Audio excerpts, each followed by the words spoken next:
Okay, I will now call on the mover of the motion, the Honourable Member for Charlottetown Parkdale, to speak to the motion. Thank you, Mr. Speaker. I'm going to start talking about women's shelters by talking about Startup Weekend. For those who haven't heard of Startup Weekend, it's a 56-hour competition where participants bring an idea for a project or business that they're passionate about and pitch to the other participants with the top ideas going forward and even getting funded. The participants then choose which ideas they want to work on with a lead, building a team, conducting market research, and pitching their concepts with a basic business plan to the group. It's something I'm a big fan of. I've mentored at 2 Startup Weekends here in PEI and pitched at one in Ottawa. But you may wonder what this has to do with homelessness in Charlottetown. At the last Startup Weekend at the Startup Zone earlier this year, one of the pitches that made it through was to fill the gap for a homeless women's shelter in PEI. Not perhaps what you would expect, but one that speaks to the passion of the presenters and the problem they identified that needed to be solved. And this is indeed a problem. This is by no means the first time that this need has been identified and discussed. We saw this gap back in the news in January of this year and heard then from women's advocacy groups who spoke to this as a serious and significant issue that affects many women in PEI. Gillian Kilfoyle, Executive Director of Women's Network PEI, said at the time, "There are groups providing shelter and support to island women experiencing abuse or addiction, but there is still a gap when it comes to providing emergency shelter for women who simply need a safe place to spend the night. I think that there are people who aren't necessarily battling addiction or experiencing domestic violence, but still are not able to find safe and reliable housing," Kilfoyle said. As the vacancy rate in Charlottetown continues to shrink and the cost of housing rises, the need for temporary emergency shelters will only grow. So what is the current availability for emergency shelter for women in Charlottetown? The Family Violence Prevention Services Group provide emergency shelter for women and children in cases of domestic abuse via Anderson House. Anderson House is a provincial emergency shelter for women and children who are in need of safety because of violence in their lives. Located in Charlottetown, Anderson House services are available 24 hours a day, 7 days a week, and include emergency shelter, safety planning, advocacy, childcare services, drop-in support, follow-up support, referrals to outreach services and second-stage housing, and information pertaining to resources such as lawyers, housing, stay-away orders, transportation, childcare, and even pet care. The recently announced RFP for transitional housing for victims of family violence will build on this essential service. It is part of the continuum of care approach that recognises the need for support and services, not only for emergencies, but for follow-up and second-stage housing.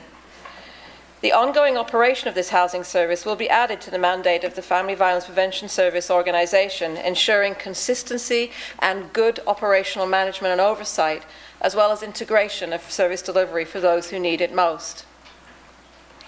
Lacey House provides a 24-hour supervised, therapeutic, safe and structured home-like environment to assist women in maintaining a chemical-free lifestyle in a long-term residential setting. Residents there receive information on methods to confront chemical dependency and also learn life skills, healthy relationship building and parenting skills. Residents are provided counselling for women's issues related to the challenges of coping with life and to develop skills in relapse preventions.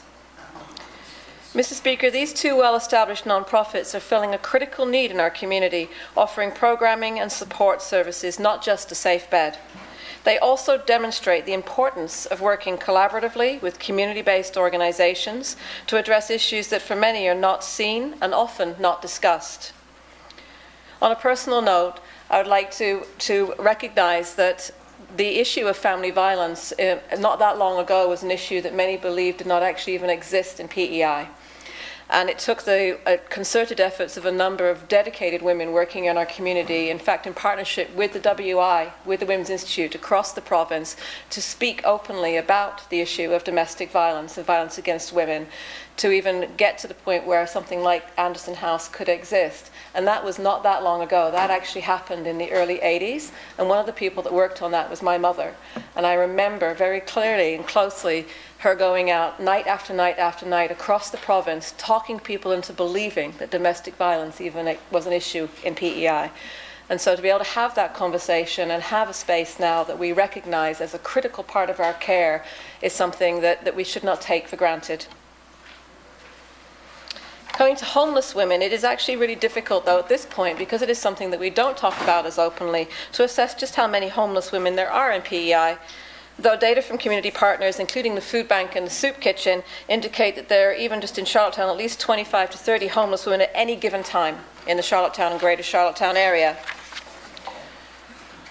It's important to note at this point that the Family Violence Prevention Services maintain 2 beds for women who need shelter in their space if that space is available. But priority must always be given to their mandate for protecting women in domestic violence, so the shelter cannot guarantee the availability even of those 2 beds. There is also an emergency shelter on Lennox Island, offering 5 beds with the potential of even more if people double up. While this service is welcome and it is used, it presents a logistical challenge for those who need it here in Charlottetown. Who do you call? How do you get there? How do you get back? Without access to a phone, the internet, friends or contacts, even the offer of free transportation by the shelter doesn't often work in reality and in a crisis, and we have heard that there is very little, if any, uptake from Charlottetown women in need. The only emergency shelter for homeless women in Charlottetown closed in 2012. Leaving a gap for women who need help but do not meet the specific criteria of substance abuse or domestic violence. Without a fixed address, homeless women cannot get an ID card, cannot access social assistance services, cannot get a bank account or apply for a job. In fact, why don't they just get a job is a common statement from those speaking from a position of their privilege. Those of us with a home, food, a phone and a car, the safety of family and a supportive community around us.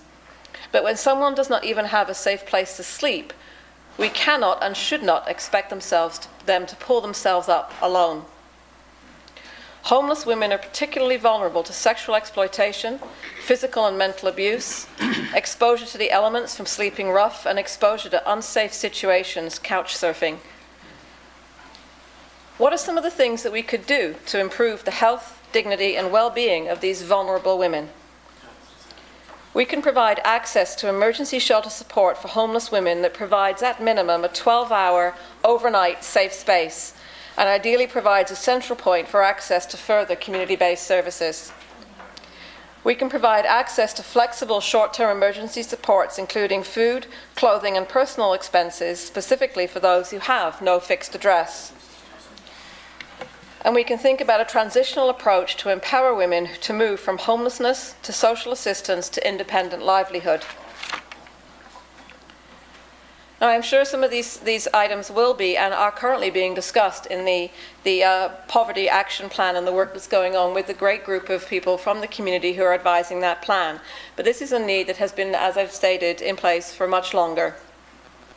At the beginning of my statement, I spoke about the Startup Weekend. That group that came out of that weekend have not lost their passion for this problem, and they are actively working to solve it through a new non-profit organization called Blooming House. This grassroots group has a business plan, a website, and a long-term vision, and I am so proud to speak today knowing that there is already something in motion towards providing security and dignity for homeless women in PEI. It is a huge task. This group needs to find or build a property that is safe, secure, and suitable for 7 women to seek emergency shelter, staff it, and provide a drop-in service and support role for this community. They also need to secure then ongoing operational support commensurate with the complex needs of the service to be provided. They are, however, committed and open to any and all partnerships and support that they may get from this community, and it is here that we, as a government, Mr. Speaker, can do our part. The province currently provides financial support of $78,500 annually to Bedford MacDonald House, the emergency homeless shelter for men in Charlottetown, operated by the Salvation Army. It is also investing in a range of housing initiatives to specifically address gaps in the continuum of care in our community. It is trying to address the gender-based gap. and I am therefore calling on this government to immediately address the 6-year gap in the provision of emergency shelter for women in Charlottetown by working with Blooming House and any other community partners to see this dream become a reality. We have an opportunity here with dedicated individuals committed to serve the needs of homeless women who see them for who they are and the potential that they have. And I hope that not just the government or the members of this legislature, but all islanders will come forward and stand up for the dignity and security of their fellow islanders. Thank you, Mr. Speaker. Thank you, Honourable Member. And now speaking to the motion will be the seconder of the motion, the Honourable Leader of the third party. Thank you, Mr. Speaker. I want to start by thanking my colleague from Charlottetown Parkdale for her very passionate and thoughtful remarks on homeless women in our community and the specific challenges that they face and the lack of supports that they have here. All of us have walked around the downtown streets of Charlottetown and we've seen the people there who are the visible homeless in our community. I think most of us also know that there are many more, sadly, who are also homeless here and do not present as visibly as those that we see on Queen Street or Grafton Street or University Avenue. And there's a particular concern, as my colleague mentioned, for women, women who are vulnerable in ways that men are not, for sexual exploitation, economic exploitation, and in other ways. And I keep hoping that our society will move past our tradition, a long-standing, sad tradition of misogyny and patriarchy. And I was really saddened, I think it was yesterday I first heard about this, that the man who killed 10 people in Toronto earlier this week by driving a van onto a city sidewalk is a member of a group known as Incel, which is, this was all brand new news to me. I knew nothing about this. A group of predominantly, almost exclusively male heterosexuals who, an incel is short for involuntary celibacy, and they have this manufactured hatred for women, and they display that in increasingly violent ways. And it was just another example of how far we still have to go in terms of our society treating everybody with equality. I think my colleague captured all of the concerns that we have, made a very distinct ask of government as to what we should do to protect island women who are homeless. And I think we need to, again, celebrate the fact that PEI is a community where we look after each other, and the traditions that we have here of caring for each and every one of us, particularly the most vulnerable in our society, is something we take very seriously. And I hope that this House responds to this motion with unanimous support. Thank you, Mr. Speaker. Thank you, Honourable Leader. And next, speaking to the motion, the Honourable Minister of Family and Human Services. Thank you, Mr. Speaker, and it gives me great pleasure to rise as well today. And Mr. Speaker, I'd like to start off with an amendment to this motion, and I do have copies for the members of the House. Okay. Do I read the motion, Mr. Speaker? Or do I read the amendment, and then I'll speak to the amendments? No, just hold on for Okay. a minute while the copies of the amendment are passed out. Yes, okay. Yeah.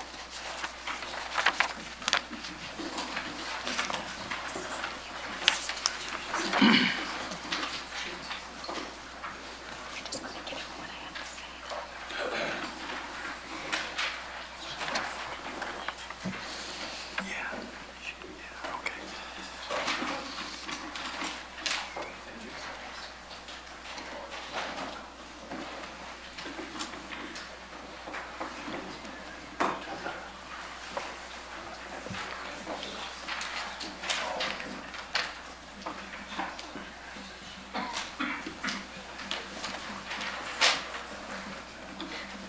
The Honourable Minister, do you have a seconder for the amendment? I do, Mr. Speaker, the Honourable Minister of Status of Women. Okay, thank you. Ready? Go ahead. Okay. Mr. Speaker, I would like to add the section, and whereas government has met with community groups that are working for the establishment of an emergency shelter for women in Charlottetown and is awaiting proposals from this group.